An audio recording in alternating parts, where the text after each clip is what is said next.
Hello there, and welcome back to the channel. My name is Joe Acosta. I am a non-religious licensed minister.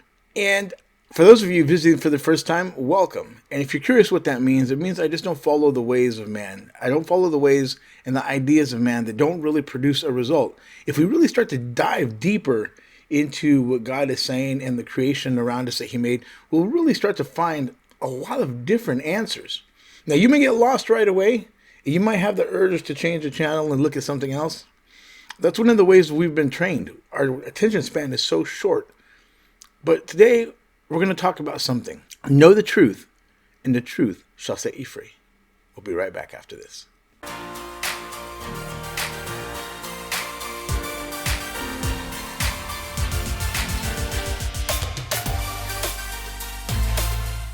So all of you probably know that verse. It's in John 8:32. What we don't understand today and what we don't see around us is that it becomes very difficult for us to want to know the truth. And why is that? Well, the minute, if you hear me talk, if you've heard me talk before, you'll hear me speak of enmity. Enmity is exactly, most people say, well, the devil did. Enmity is exactly like that, except it dwells within you, within the carnal mind and the flesh. And it uses your beliefs and the things that you've taken in against you in order to keep you in the same place, locked up all the time. If you think of the idea that you are a spiritual being and spirit is unlimited, then you can see right away when you start to draw limitations. Well, yeah, how am I going to do that? Or how's that going to happen? You can tell which one you're dwelling in. Enmity also has a way of turning itself off. It turns you off. It shuts your mind off to not hear anything that would liberate you. Because again, what the Lord said in John 8:32, you shall know the truth, and the truth shall make you free. Well, we're going to keep, if enmity of this planet is going to be, we're going to keep you away from that. We're going to keep you from listening. We're going to keep you shut in. We're going to keep you thinking your thoughts. Now, I want you to understand something. I want you to look around your life. I want you to look around your home. I want you to look around of all the things that you've accomplished up until now. And it may not be exactly what you wanted. And it may not be exactly what you were hoping and you thought of when you were younger that you were going to be like. But it is the result of what you believe on the inside. It is the result of those things. Now that's hard for us to believe because, especially with Christians, have separated what is going on in their lives from their relationship with God. Their relationship with God is based off the freedom of what's going on within me. And with that freedom and what I believe on the inside is a reflection of what's going on around me. As a man thinketh in his heart, so is he. Guard thy heart with all diligence, for out of it are the issues of life. Not because of the devil, not because of this, or because guard my own heart, because out of it are the issues in my life. Now, we don't want to hear that. It becomes very easy for us to put the blame somewhere else, put the blame over there, put the blame over here. But at some point, we have to wake up and smell the coffee. We really do. Because it's up to me. Either a situation comes and it hits me hard and I lay down and I stay laying down, or I get up and I go beyond it. My vision is beyond my circumstance. When my vision is beyond my circumstance, I can go beyond my circumstance and I will be there. Because as a man thinketh in his heart, so is he. Well, the problem is I can't bring in a new idea because I have an old idea. What did the Lord say about that? It's mixed wines. It's mixed wines. I have to let go of the old idea in order to bring in the new idea. In today's society, you can see it all around you. You can see it all around you. Now, I want you to take a glance and I want you to think about some of these things. Think about politics for a second. Politics is I don't like politics. I don't like politics, but I don't like what goes on with the deception behind things. Now, I want you to ask yourself, when you hear something, can you hear the conversation from somebody else without getting emotionally distraught or upset? If you do get emotionally distraught and upset and your mind closes off Enmity is well engaged. That's what it is. Enmity is well engaged. When that part feels that we might change something, it gets emotionally upset. When something changes outside of you, it's going to feel like it's going to change the comfort that that part is in. It's going to get up to challenge it some way or another. I want you to ask yourself, why do you feel the way you feel? And I don't want you to justify it. I want you to find why it is. Why do you feel the way you feel? Why do you think the way you think? A lot of the thoughts that we have and beliefs that we have, we didn't originate and we didn't evaluate, but we have them. And they are affecting our lives. And the way that is going to change is know the truth, and the truth shall set you free. We don't always want to hear that. We don't. You'll have siblings that came from the same parents, that came from the same home, and they're all in different conditions. One's doing well and he's making money. We say, well, money's not everything, but no, but it's important. In the society where you live, it's important. And it is important because it is what you earn. The money you make is in direct proportion to the need for what you do, your ability to fulfill the need, and the difficulty there is in replacing you. And so the service that you provide, and our lives are lives of service, the service that we provide then dictates the amount of money we earn. If we are the type of people that think that we should get things for free, that is going to affect us and bring us really, really low. It is the mentality on the inside within the heart that I don't have. Now, sometimes we calculate things in a very strange way. We'll say, well, you know what? I'm going to make t-shirts. I'm going to put these pictures on the t-shirts, and I'm going to sell them for $15 a piece. And if I sell 1,000, and we start doing those calculations, and it's not going to work out. It doesn't always work out, because the reality of something like that is, yeah, sometimes people like them, and you can sell it to a group of people that might really want that. But for the most part, that's not what's going to happen. You have to find something that people really need, something that people really want, and then go become very good at that and start to provide those things. That part on the inside is not going to make it very easy. Why? Because the minute your financial situation changes, the circumstance around you is going to change. You're going to see that you can do more. You're going to see that you can go beyond. You're going to see that the situations and your circumstance start to change. And it's there to make sure that you don't. And it cuts you off very, very early in your life. If you think about children, the dreams that they have, what they want to be when they grow up, they have no idea about the money. They just know that they want to do those things. But then at some point they hear the sad truth from parents, from friends, from families, even from older siblings that, oh yeah, how are you going to do that?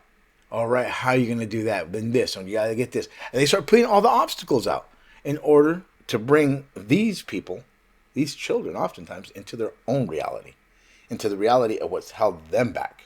That's a really sad place. But enmity is working all the time, and it is controlling so many people. It controls so many things. And in the church, we don't talk about it. We talk about the devil out there. If they do, it's the devil out there. It's not the devil within me or within you. Well, it's that God's in you. Yes, you have a portion of the kingdom inside of you. You have a portion of enmity that's inside of you too. And the kingdom suffereth violent, and the violent take it by force. And the only way that you're going to do that, know the truth, and the truth will set you free. Listen. Be willing to listen. Be willing to hear something over and over again. Sometimes you have to. Your inner being, the kingdom, receives something that it needs, and it wants to listen to it again, and you'll find yourself listening to something over and over and over again. I did that, and I didn't even know why I was doing that. I didn't know why I was doing that. But it was something that my inner being needed to resonate with. And I began to see things change in my own life. Things started to change in my own life. It's amazing. But I tell you, don't be afraid. Don't be resistant. Don't be stubborn. Don't be emotional. Don't allow your emotions to dictate your results, the way you're going to act, the way you're going to make decisions. Don't allow that to happen. Sometimes we say, well, for love, The type of love that we have and the type of love that God has is completely different. The kind of love that God has is harmony, and it's bringing into fold. It's harmony. We can't get into heaven without being in harmony. We can't be in line with God to hear from God the right way and everything without being in harmony. Christ was in harmony. We need to be in harmony. And the way we get in harmony is by getting rid of us. My teacher used to say, get yourself out of God's divine circuits. Get yourself out of the way and you'll start to see what will happen. You'll see what can happen. You'll find that the only limitations that you have are the ones that you impose upon yourself. Now, if that becomes a problem, when you hear that, the only limitations you have are the ones you impose upon yourself. You ever hear these pastors say, God, I'm a sinner. I'm just a man. No, you're not. You became a sinner. We can fight sin. God doesn't give us, we don't have to sit there. Actually, let me rephrase that. We don't have to sit there and fight sin. We don't. We don't have to sit there and fight sin. Just go away from it. Just go away from it. Sin is the border of falling away. It's the border of falling away. God is so far from it. It's like night and day.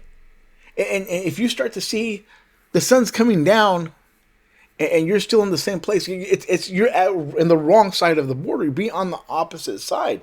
They're opposite sides of two things. Faith and fear are the opposite sides of the same thing. And if you're anywhere near fear, you know you're far from faith. Sin is the same way. If you start to get away from fear, you might be in doubt and worry.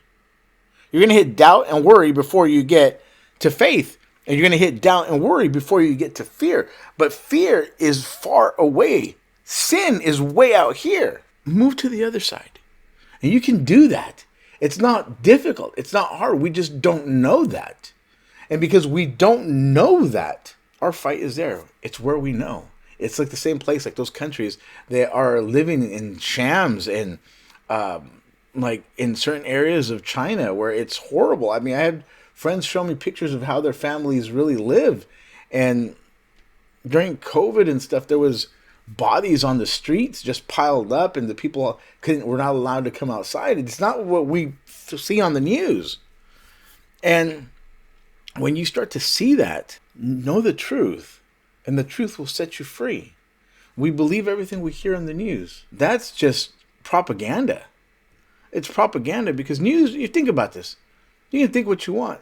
But news is meant to tell me and to tell you what is happening, what's taking place, without an opinion of right or wrong, without a judgment of right or wrong. We hear it and it's a speculation. We don't know if it's true or not. But now they give it to you with what happened. And you can feel and sense the emotion that's being portrayed. And the mind is already set from the people speaking it. So that you arrive at the same conclusion that they want you to arrive at. And if you do not guard your heart, you're going to take that in. So then when you see the thing, you're already going to feel a certain way about it because it already went into the heart. The emotion that you feel is because you've taken it in. It's already gone past your consciousness. Your consciousness has already allowed it to go in, and it goes into the heart. When you get emotionally involved with the idea and you start to feel a certain way when you hear it, and then your mind turns off or you want to just say, no. That is because enmity is guarding what it's already planted. That's what that is. Do you hear that in church? No, I didn't think so. Because they don't know. They don't know. These are things that we don't teach and we don't know. Anyways, if you want to learn more, I got these 2 books behind me. Let the Answer Sink In and The Believer's Guide to Christ in You Manifested. I have another one coming out soon. And it'll be a lot about these type of things. But these will really get you started in understanding, being able to see things, open your eyes, being able to see things the way you haven't seen them before. Because let me tell you, if we're going to church right now, and we go outside and we look and we're not sure how things, we've taken in, we got 1 foot and 1 foot out, then we're not really sure if abortion is okay. We're not sure. Well, I mean, that's okay because no, we've already have one foot in and one foot out. We even start to label these things. We start to label. That's not even God's creation right there. That's not even alive yet. We start all these things that we start in order to define it, in order to allow ourselves to feel better for doing what we know is wrong. That's a blasphemy. Anyways, God bless. Hope you liked it. Subscribe, like, follow, share, and I will talk to you later. God bless.